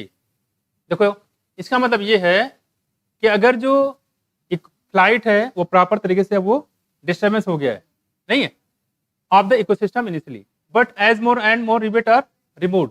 अब क्या होगा, देखो शुरुआत में जब आप कील निकाल रहे तो उतनी दिक्कत नहीं हुई, लेकिन जब आप कील निकालना शुरू कर दोगे बहुत ज्यादा, हर जो पैसेंजर आएगा, मान लो 150-200 पैसेंजर होते हैं और हर पैसेंजर यही काम शुरू कर दे, घर से रेंज लेके जाए, क्या जा रहे हैं बेंगलोर, कील निकालेंगे। हालांकि वहां अलाउ नहीं होता कोई भी औजार, इवन प्लेट तक ले जाना अलाउ नहीं होता, ठीक है। लेकिन मान लो कुछ लोग के नाखून बहुत बड़े होते, खासकर लड़कियां वाले, जो लगाया नाखून घुमा घुमा के निकाल लिया पूरा, नहीं।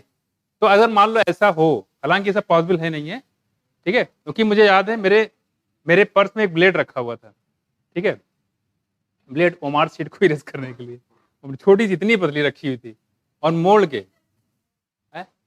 सीजर तो दूसरे वाले केस में था, उसमें सीजर थी, करिए उतार दिया था इस पे, क्या नाम, एयरपोर्ट पे ही। इससे पहले भी गए, जब बेंगलोर गए थे हम, तो ब्लेड रखा हुआ था, इतनी से पतली, दो एक ब्लेड होता है पूरा, तोड़ के पतला रख लेते थे। जैसे पेपर था हमारा बेंगलोर में, तो उसको हमने जो क्या किया था, उसे लपेट के और नीचे पर्स में रख दिया था अंदर, उस पर जंग भी लग गई थी, ठीक है, मतलब एक ब्लेड हल्का सा पड़ा रहता था उसमें। और जैसे वहां पहुंचे वो आवाज करना शुरू, सेंसर उसका, हम सोचते कि ऐसे क्या रखें, क्या है, सारे मेरे एटीएम पे तो भी प्लास्टिक है, उसमें क्या ऐसा है, तो पूरा खोला, बोले सर आपके पर्स में तो कुछ नहीं दिख रहा है, और चिपका हुआ था अंदर जाके वो सबसे लास्ट में, तब जाके वो निकाला तो देखा सर ये ब्लेड है, तो निकाल के वार किया। ये होता है, मतलब एक ब्लेड तक ले जाना अलाउ नहीं होता। खैर ये बता रहे हैं तो मान लेते हैं। खैर कह रहे हैं मतलब हर कोई पैसेंजर जाए और उस एरोप्लेन से किल को निकालना शुरू हो जाए तो धीरे धीरे क्या होगा, वो जो आपका एरोप्लेन क्या हो जाएगा, कमजोर हो जाएगा। देखो rivet the plane become dangerously weak over a period of time, further more which rivet is removed may be also critical. अब सवाल ये भी है कि जो कील उखाड़ा जा रहा है वो कहाँ से निकाला जा रहा है, नॉर्मल पैसेंजर वाले सीट से कि पायलट वाले सीट से कि जिसमें पंखा घूम रहा है उसके सीट से, ठीक है। अब कह रहे कि यहाँ पे हाँ कुछ कहना चाह रहे हो, हमने सुनाई दिया है कि एरोप्लेन में पंखा कहाँ होता है, नहीं होता है पंखा, आपने ध्यान नहीं दिया शायद, एग्जॉस्ट होता है, बिना पंखे को नहीं। आपने देखा होगा ऊपर नहीं रहता, इधर रहता है, राइट साइड में होता है, वही तो ऊपर करता है, ठीक है, अगेंस्ट ग्रेविटी वो तो लेके जाता है, पंखे रहते हैं भाई, देखो खैर बड़े बड़े लगे रहते हैं। खैर further more which rivet is remote में also critical, loss of rivet on the wing, इसको बोलते हैं क्या, देखो loss of rivet on the wing, इसका मतलब क्या है कि species that drive major ecosystem function is obviously a more serious threat to flight safety than loss of rivet on the seat और विंडो इनसाइड द प्लेन। मतलब कुछ लोग जो विंडो होते हैं, एरोप्लेन के विंडो आप निकाल दो तब भी क्रैश कर जाना उसको, क्योंकि प्रेशर इतना ज्यादा होता है, पूरा हवा भर जाएगा, गिर जाएगा नीचे पूरा, है ना, तो विंडो से भी खतरनाक होता है। तो वही कह रहे हैं कि कील कहाँ का निकाल रहे हो ये इंपॉर्टेंट है, लेकिन अगर पंखे निकालते तो तुरंत निकलना है, तुरंत नीचे गिर जाएगी, लेकिन आप विंडो से निकालो तो उसमें टाइम लग सकता है, ठीक है, मांस और बहनने का टाइम मिल जाएगा आपको। खैर ये समझ में आया कि नहीं आया, ये समझ में आया, चाहे ना जो क्वेश्चन आपसे पूछा जाएगा वो कि रेविट पॉपर हाइपोथेसिस दिया किसने था, पॉल एहरलिच ने। उन्होंने एरोप्लेन कंपेयर किससे किया था, एरोप्लेन में रिवेट का मतलब क्या है, पॉपिंग रिवेट का मतलब क्या है, रिवेट इन विंग का मतलब क्या है, फ्लाइट सेफ्टी का मतलब क्या है, ठीक है, तो ये चीज़ें इसमें बताया गया, तो ध्यान रखिएगा। इकोसिस्टम जो स्पीसीज एरिया है, यानी कि स्पीसीज रिचनेस के बारे में, इंपॉर्टेंस के बारे में बताया था डेविड टिलमैन। अगला हमारे पास है क्या, देखो, लॉस ऑफ बायोडाइवर्सिटी। अब कह रहे हैं कि जो बायोडाइवर्सिटी काफी तेजी से लॉस हो रहा है, तो इससे क्या चीज नुकसान आएंगे, देखो। While it is doubtful if any new species are being added through speciation, speciation बता चुके हैं इस पर, इसका मतलब कोई नई स्पीसीज बन जाए म्यूटेशन से। जैसे लैब में देखा होगा, बहुत सारी मूवी देखा होगा, साइंटिस्ट कुछ बनाते बनाते कुछ और ही बन गया, और ऐसा खतरनाक स्पीसीज बन गया कि सबको खा जा रहा है वो, नहीं। तो इसका मतलब क्या होगा, स्पेसिएशन। तो कई सालों के बाद कोई ऐसी स्पीसीज बन गई जो प्रेजेंट टाइम जो वहाँ के लोग उनके लिए वो क्या नाम नुकसान कर रहा है। Into earth treasury of species, there is no doubt about their continuing losses. अब कह रहे हैं कि मान लो ये स्पीसीज दोनों तरीके से हो सकता है हमारे लिए फायदेमंद भी हो सकता है हमारे लिए नुकसान भी हो, ठीक है। तो कह रहे हैं कुल मिला के अगर कोई स्पीसीज एक्सटिंक्ट होती है तो उससे नुकसान होता है। The biological wealth of our planet has been declining rapidly and are accusing finger is clearly pointed to human activity. मतलब क्या है, हमारे धरती की बात करें, जो बायोलॉजिकल वेल्थ है यानी कि जैविक संपदा है, लगातार खत्म होते जा रहे हैं, चाहे वो कोई स्पीसीज हो चाहे वो पेड़ पौधे हों, ठीक है, ये लगातार खत्म होते जा रहे हैं हमारी धरती पे, ठीक है। डिक्लाइनिंग रिपीटली एंड एक्यूजिंग, और इसका एक्यूजिंग कौन है, ह्यूमन है।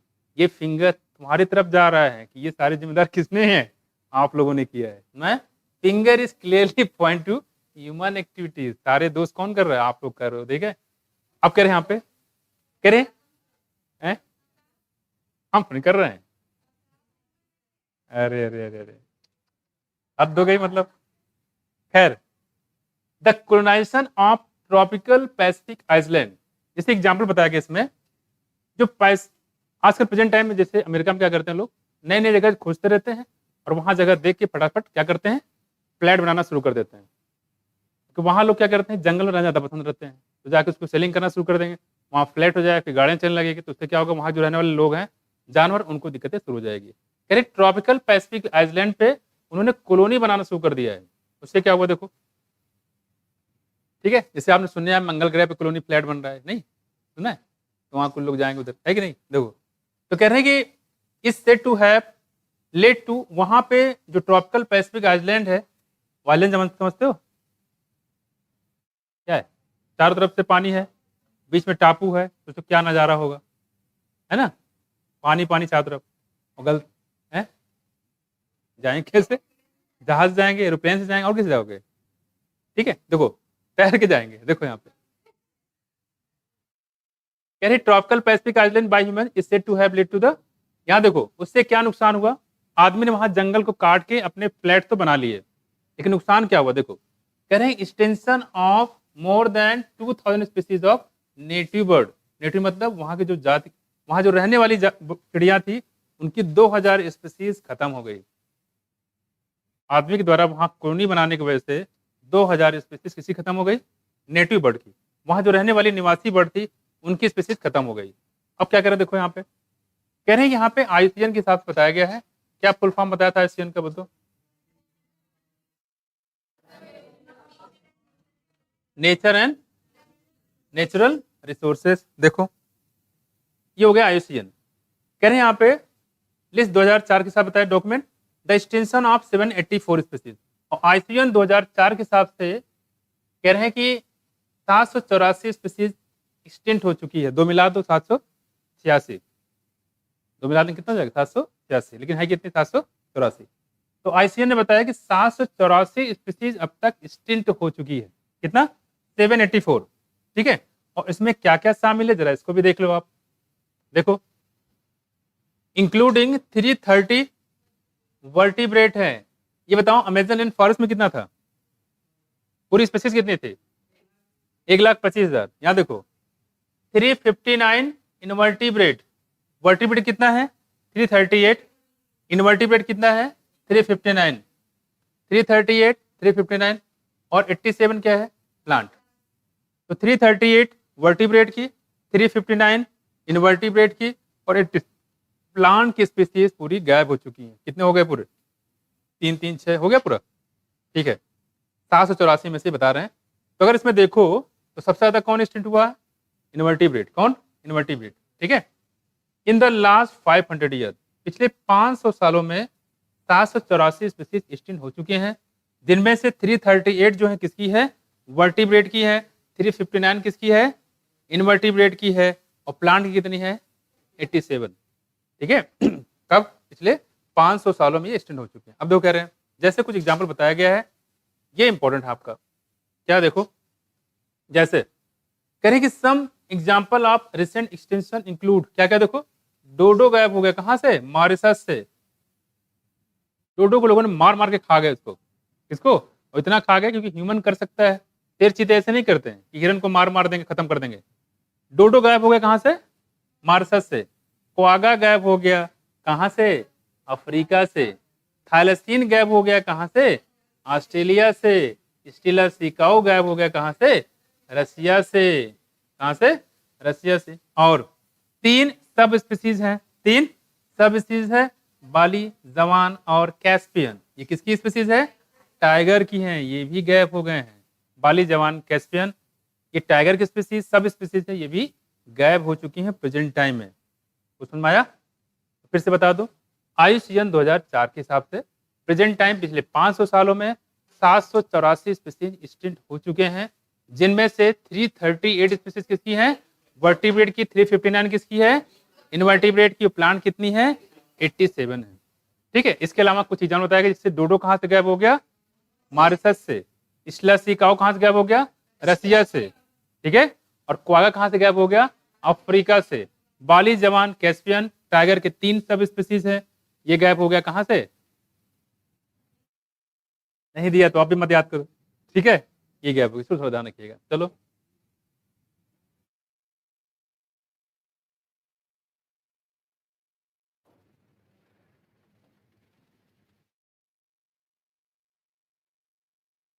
तो इसको थोड़ा सा नोट कर लेते हैं, इंपॉर्टेंट है। ठीक है, तो पैसिफिक आइलैंड में कॉलोनी बनाने की वजह से कितनी स्पीसीज गायब हो गई, बताओ, बोलो। 784। 2000 स्पीसीज नेटिव बर्ड की, कितनी, 2000 स्पीसीज नेटिव बर्ड की। नेटिव मतलब जो वहां के रहने वाले हैं। ठीक, देखो,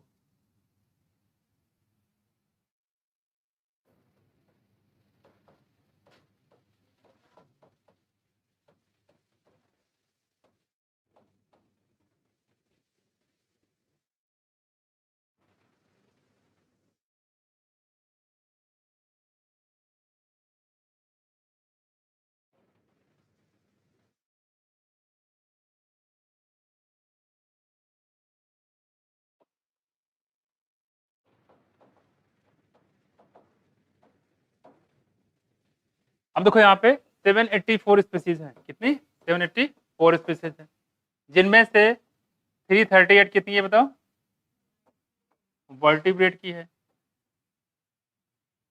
359 इनवर्टिब्रेट है, 87 प्लांट है। ठीक है, प्लांट की है। साथ साथ ध्यान रखिएगा कि जो पैसिफिक आइलैंड है, यहाँ पे ह्यूमन के द्वारा कॉलोनी बनाने की वजह से वहाँ पे 2000 स्पीसीज गायब हो गई, किसकी, बर्ड की, नेटिव बर्ड, जो वहाँ रहने वाली थी लड़की, उसको क्या नाम है, बर्ड, उनका गायब हो गया। ठीक, जैसे आप मान लो जहाँ पे रह रहे हो, अचानक कोई आ जाए, यहाँ छोड़ के जाओ, भगो, बाहर जाओ, तो कितना बुरा लगेगा आपको, है ना। और चिड़िया हैं, वहाँ उनके घोंसले हैं, बच्चे छोटे नन्हे मुन्ने, वो भी गायब हो जाएंगे, तो कितना दिक्कत होगी, है कि नहीं। 338 वर्टिब्रेट, 359 इनवर्टिब्रेट, 87 प्लांट। और साथ साथ बताइए कब हुआ, पिछले 500 सालों में। कहने कुछ बताया गया स्पेसीज, जैसे बताया गया डोडो कहां से गायब हो गया, मॉरिशस से। कहां से, ठीक है, मॉरिशस से। तो डोडो गायब हो गया कहां से, मॉरिशस से। इसका मैं कोड बता दूंगा कि पूछा जाता है ये, क्योंकि ये नंबर पूछना स्टार्ट किया इन्होंने इस बार से, पहले नहीं आते थे। ठीक है, डोडो कहां से, मॉरिशस से। वो आगे कहां से गायब हुआ बताओ, अफ्रीका से। ठीक है, और थाइलसीन कहां से,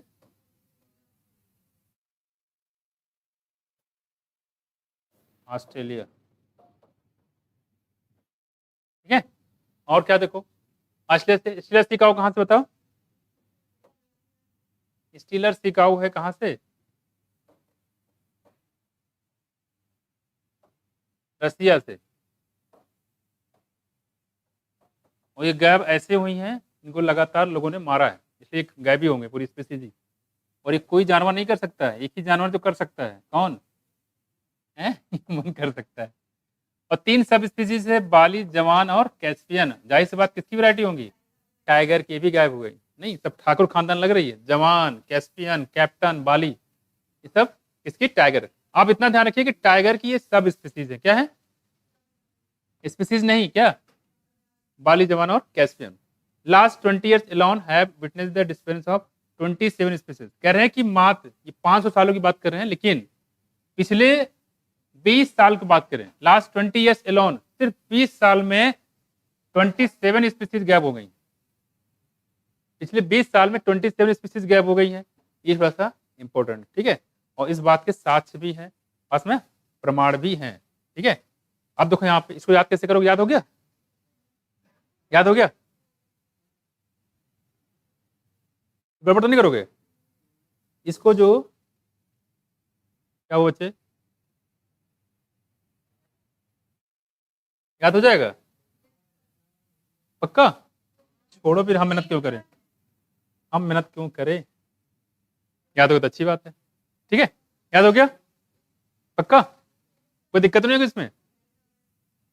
डोडो कहां से गायब हो गया बताओ, क्वागा कहां से, ठीक है, थैलेसिन कहां से, स्टीलर सिकागो कहां से। और अभी याद है, बाद में गड़बड़ा जाओगे तुम लोग, हो जाएगा। डेट यहां पूछे, 5 मिनट बच्चे, 5 मिनट हो गया। और टाइम ही देखो, हो गया है क्या, वो तो हम भी कह रहे हैं, और क्या कह रहे हैं। सुनो सुनो सुनो, मेरी बात सुनो, बस यहां तक, यहां तक, यहां तक बच्चे, बच्चे बस यहां तक देखो। नहीं नहीं, कह रहे हैं यहाँ पे, तो देखो, केयरफुल एनालिसिस ऑफ रिकॉर्ड, यहां देखो, बस यहां तक करवाएंगे, ज्यादा नहीं करें। सोच that extension across text are not random. कह रही ये अचानक नहीं हुआ है, बात नहीं करो, ये अचानक नहीं हुआ है, एक लंबे समय अंतराल के बाद हुआ है। Across text are not random, some group like amphibians appear to be more vulnerable extension. और इसमें सबसे ज्यादा खतरा किसको हुआ है, एम्फीबियन। एम्फीबियन की स्पीसीज बहुत ज्यादा खत्म हो गई। Adding to the grim scenario, grim scenario मतलब भयावह स्थिति जो होती है ना, खतरनाक है इसकी स्थिति, इसको बोलते हैं ग्रिम सिनेरियो, डरावनी वाली। बात मत करो। Grim scenario of extension is the fact that more than 15,500 species world wide are facing the threat of extension. मतलब क्या है, 15,500 स्पीसीज ऐसी हैं जो खत्म होने की कगार पे हैं, लेकिन खत्म नहीं हुई हैं, और उस पर ध्यान नहीं दिया जाएगा तो ये भी खत्म हो जाएंगी। कितनी, 15,500 स्पीसीज, ठीक है। देखो यहाँ पे,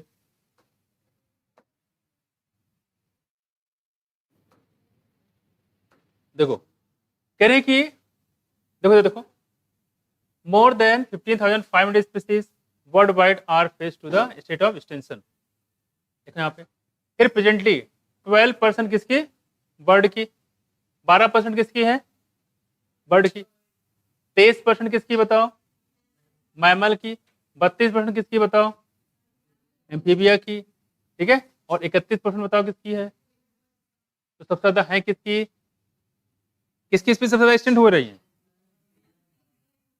एम्फीबियन की। तो एम्फीबियन अगर पूछा जाता है इन सारे में, बर्ड, रेप्टाइल, एम्फीबियन में सबसे ज्यादा स्पीसीज किसकी एक्सटेंड हो रही है, तो क्या बताओगे, हाँ, एम्फीबियन स्पीसीज ज्यादा एक्सटेंड हो रही है, ठीक है। कह रहे हैं तो कितना था, 12% किसकी हो गई, बर्ड की, और 23% कौन हो गई, मैमल्स की, 32 किसकी, और जिम्नोस्पर्म कितनी, ठीक है। ये किसकी बात कर रहे हैं, पूरे वर्ल्ड की बात कर रहे हैं, किसकी बात कर रहे हैं, पूरे वर्ल्ड की बात कर रहे हैं, ठीक है। ये किसका है, 15,000 500 स्पीसीज का बताया गया है। 15,500 स्पीसीज में से 12% किसकी है? तो बात से 12, बात से बर्ड, ऐसे याद कर लेना। 12% क्या है? बर्ड की। ठीक, आगे देखो दूसरी बात कह रहे हैं यहाँ पे, तो इसका 12% कितना हो जाएगा? 12 पंचे 60, 12 पंचे 60, 66, 12 कम 12 6 18, तो कितना होगा लगभग? 1800 के आसपास, है ना? 1800 के आसपास। देखो आगे देखो क्या है, 23% किसकी? मैमल की, और 32% किसका? तो जितना मैमल को उसका जस्ट उल्टा, यहाँ पे 23, यहाँ क्या? 23 का उल्टा। 32% किसकी है? एम्फीबिया की। और ओवरऑल क्या है? 32% एम्फीबिया, नहीं एम्फीबिया सबसे ज्यादा है। एक कम कर दो किसकी? जिम्नोस्पर्म। कितना है? 31%। कितना? 31%। तुम लोग बैग वैग बांध के रखे पड़े हो, दिमाग सारा उधर लगा हुआ है। ठीक है जाओ, कोई बात नहीं, कोई बात नहीं, नेक्स्ट हम करा देंगे।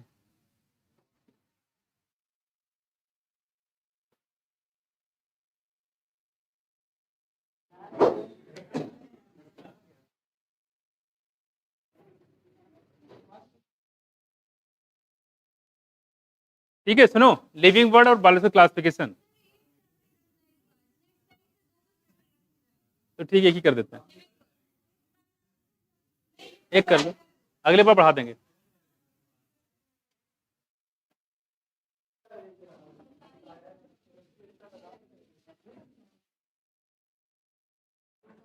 पहले एक एक चैप्टर पे दो दो चैप्टर करा देंगे, है ना? पढ़ाते जाएंगे इससे।